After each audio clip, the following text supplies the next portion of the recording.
Top 5 Tuesday. Top 5 shops. Interesting one. Being someone who is not a particularly big fan of big, corporations, big companies, it's a difficult one to quantify, given that most retail shops nowadays are run by, big corporations and companies. But I will give it a go. I know 2 that are going to be on the list, at the very least, somewhere on the list. Make that 3. Make that 4. Just need the 5th one now. I'm going to count online shops as well, because brick and mortar shops, there's not much variety around here. You tend to find a bit more in the smaller towns, and there are some great little places, but none that are springing to mind at the moment.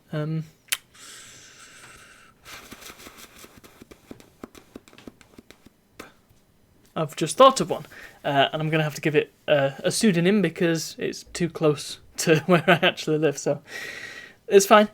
So number 5, I'm going to go IKEA. And you're thinking, number 5, but IKEA's so great, and IKEA's pretty great.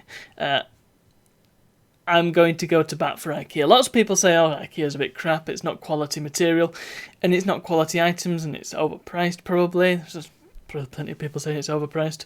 And, well, it's a big company and a big corporation. All I can say is that IKEA have never really done me wrong. Here's an IKEA item. If it's capable of holding hundreds of big box PC games over a good 10 plus years, then, I can't really fault them. My bed is IKEA, this desk is IKEA, the one that goes up and down. There's an IKEA thing here, this little table with a phone on it and a bottle. This isn't IKEA, I don't know where that's from. I think that might be from Wilko's. Rest in peace. That's not on my top 5, unfortunately. And the socks, the socks which I have not mentioned in the vlog up until now. In fact, I think I was going to just not mention them at all. But, well, it's an IKEA thing that they're dangling from. It's a Socktopus. So, plenty of IKEA. And the thing is, you know what you're getting from IKEA, and you're getting decent stuff. I'm not going to go and say you're getting the best ever furniture that's ever been made. I'm not saying you're going to get, proper, solid oak stuff. But you know what you're getting, and you get something that's going to be good, and it's going to last you. Like I said, the Billy Bookshelf, the Billy Bookcase, even my crappy little lack tables that are effectively made of cardboard, they're still going strong. One of them I got from a charity shop, for crying out loud. In fact, I've got a cheese grater from IKEA that was from a charity shop, and it's brilliant. Yeah, that's the thing with IKEA, you know what you're going to get. They've actually got a very interesting home automation system as well that I would like to try out, but I'm going to cut it short there because otherwise I'll be talking about IKEA all day. Number 4, gosh, I've forgotten what my list was now. I'm going to go 8-Bit Mods, because of course there's retro gaming themed shop in there. 8-Bit Mods is pretty great. The selection is limited, I will say, and that's why it's only number 4, but the stuff they have is brilliant. They have things like the Memcard Pro, which is the thing that I bought, intended to make a video on, filmed 70% of the video and then never finished it. Classic. And I think it's a bit late in the day to be recorded. Well, maybe I can put it out at some point, I don't know. If I've still got the files, that is, they're on the old hard drive.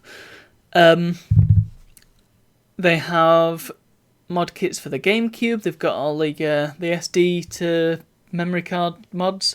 They've got a few bits and pieces for the PS2. They've got replacement shells for consoles, so you can, if you've got an NES or a SNES, and you think, it could do with a bit of a refresh, you can get translucent shells and different coloured shells for them.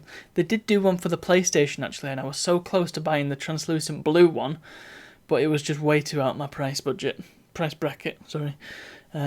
Otherwise I would have gone for it.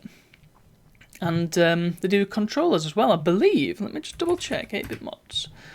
I'm pretty sure they've got the Retro Fighters controllers, so they don't have the 8-bit. The Retro Bit. Oh, they do have Retro Bit. They've got Retro Bit. Yeah, they've got all sorts. great source of modernization kits is the term they use. Oh my goodness, they've got... Oh, that's sold out. Never mind. Yeah, it's a brilliant shop. Like I said, limited in scope, but what they do have is great. Number 3, I'm going to go for... it's a sweet shop that's very close to me. I do like a sweet shop. Sweet shops are pretty great. And this one has, well, pretty much everything. It's got... it runs the gamut.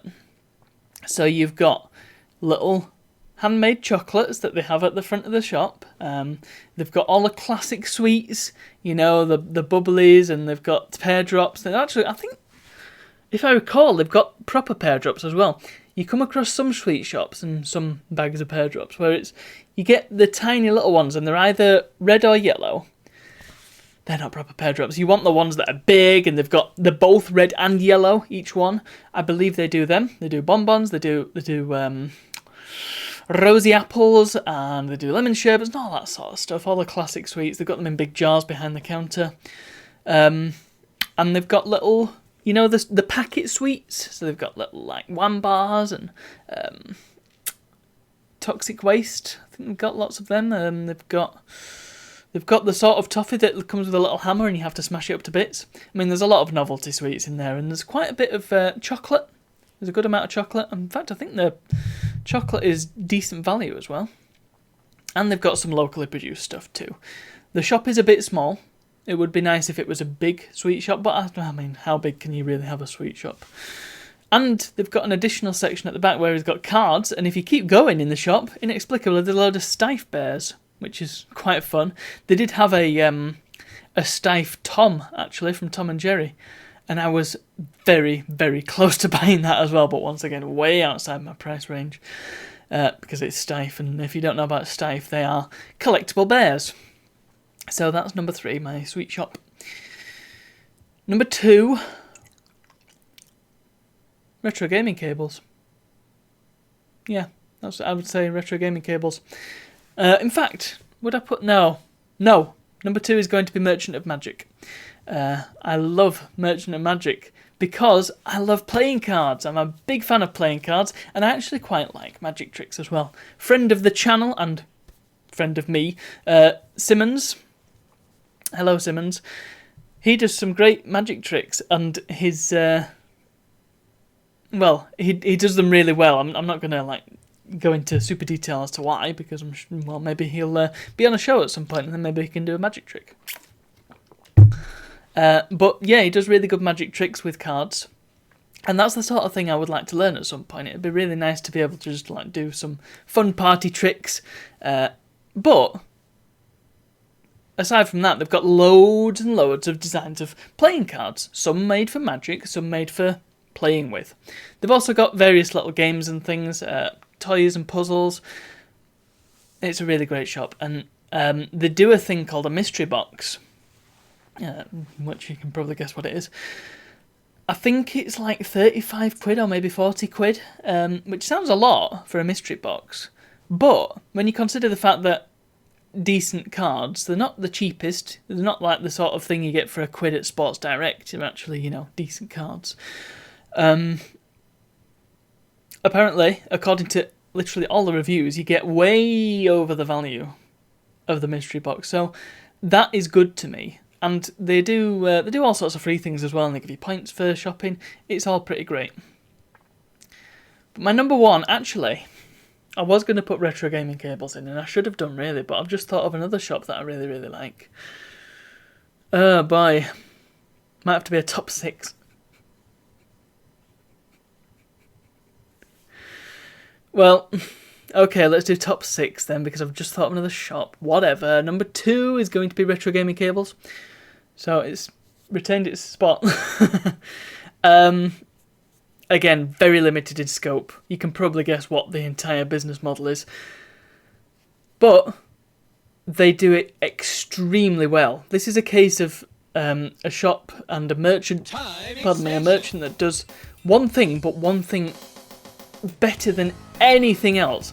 You don't really think a cable can be good or bad, do you? I mean, probably can think that the cable would be good or bad, but you're probably thinking, oh, well, you can either have a nice ropey cable like that, or you can have a rubbery cable, but they're both going to do the same thing. Retro gaming cables do not think that. They hand make all their cables, and they show you like diagrams and stuff of what the cables look like inside. They do not mess around. Every single, like, let's take the RGB cables are kind of the stock in trade. So let's take the Pack-a-Punch RGB cable that they do. And RGB cable works. They've got the stereo audio as well as the red, green and blue signals going. They're all down separate wires. So on cheap RGB cables, like the one I got for the Mister, spent a lot of money on that and never really got a proper refund for it. You get something called crosstalk, where the cables interfere with each other. Because it's analog, that's bound to happen if the wires inside the cable aren't the thickest. So if you just leave them as they are, unshielded, as it were, then those cables are going to interfere with each other and you're not going to get the best signal. Retro gaming cables, they sheathe the wires to such a degree that there is never going to be any crosstalk ever. It's fantastic, and they're solidly built. They're all labelled so you know which console they're plugged into. Oh, great. And the information that they put on the site as well is fabulous, because they've got PS1 cables and PS2 cables, and in theory they both fit in the same consoles, but they say, right, if you've got a PS1 you want this one, but if you've got a PS1 Slim you want this one, if you've got a PS2, and blah blah blah blah, all sorts of useful stuff. So they make sure you're looked after. Retro gaming cables, I have shopped with them a lot. They have a lot of my money, and I do not regret a single purchase I've made with them. Fabulous. Anyway, number one is going to be I'm not really sure what it's called. I think it's called The Emporium Retro Gaming Shop. This is kind of I've kind of kept this a secret, but you know, I think plenty of people know about it.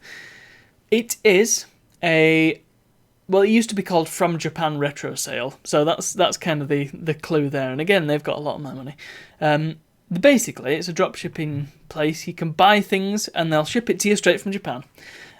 Again, retro gaming themed, would you believe it? And they have Japanese consoles and Japanese games. I have lots of Japanese consoles, and I like the certain games that I've got that were only released in Japan, Metal Slug 6, for example. And they sell them, and they sell them at a really good price. They don't like stupidly overprice their games like most eBay sellers, for example. They've got a great selection. They have the site split up into different consoles, and then it's actually specific things. So you've got DS and 3DS, and you've got PS1 and PS2. Some sites they'll do PlayStation, and that's everything. But they've got the loyalty program, which is what when I talked about the Magic Shop loyalty program, that's what reminded me weirdly. But they also have a special request thing. So if you want something and they don't have it listed on the site, you can say to them, "Hey, got a copy of this?" or "Can you get a hold of a copy of this?" And they'll go, "Okay," and then they'll put it on the site, and you'll see loads of listings on the site that say like for John or for Bob or for Gemma. And they are people who've requested things, and so they've not messed around. They've got the stuff. So I could probably have got a Metal Slug 6 if I was brave enough to contact them. But anyway, unfortunately, because it is in Japan, shipping costs, it's just going to be a thing. And that whole Brexit, that's ruined everything for us Brits. Let's not get political on the show. Other than that, yeah, fabulous shop. They've got tons of stuff, and they've, again, got out good prices. So that's my top 5 shops off the top of my head. I could probably think of a ton more, probably immediately as I stop recording. But do let me know yours. I'll be interested to hear it, as ever. Thank you very much for watching, and I'll see you all tomorrow.